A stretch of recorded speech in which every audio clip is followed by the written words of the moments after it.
ఓం నమో వెంకటేశాయ. జనవరి 25వ తేదీ రథసప్తమి రోజున తిరుమల శ్రీవారి సప్తవాహన సేవ చూద్దామని ఉదయం బయలుదేరి తిరుమలకు వెళ్ళాము. అలిపిరి దగ్గర చాలా రష్ ఉంది.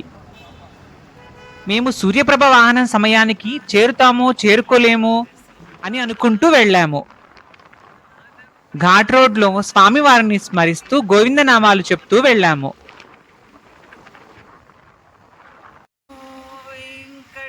డెకరేషన్ చాలా బాగా చేశారు.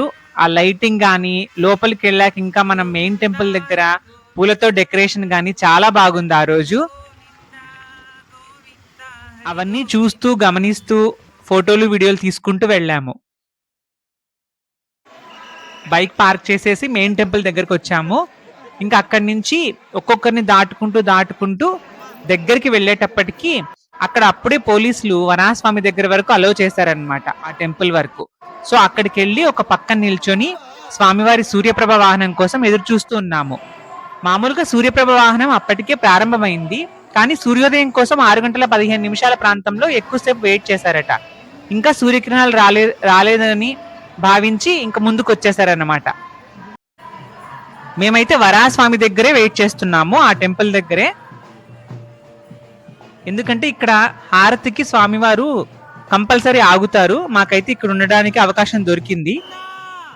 భాస్కరాయ విద్మహే మహాద్యుతికరాయ ధీమహి తన్నో ఆదిత్య ప్రచోదయాత్ అంటూ ఆ వెంకటేశ్వర స్వామి సూర్యమండల మధ్యవర్తి అయిన శ్రీమన్నారాయణుడు అని భావిస్తూ స్వామివారిని దర్శించుకున్నాము.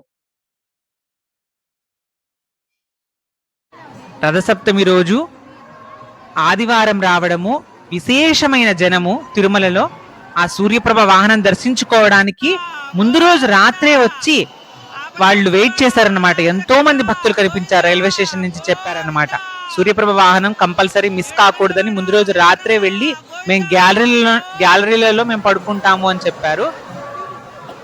అలా స్వామివారి దర్శనం అయితే అద్భుతంగా జరిగింది మాకు. ఉదయం బయలుదేరినా కూడా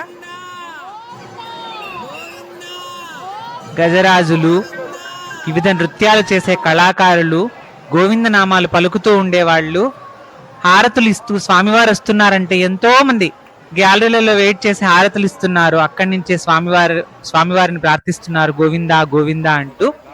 సూర్యప్రభ వాహనం దర్శనం అయిన తర్వాత అక్కడే గ్యాలరీల దగ్గరికి తీసుకొచ్చి ఉప్మా పానకము ఇచ్చారు టీటీడీ వాళ్ళు. అవి స్వీకరించాము. మిగిలిన వాహన విశేషాలు ఇంకో వీడియోలో చెప్తాను.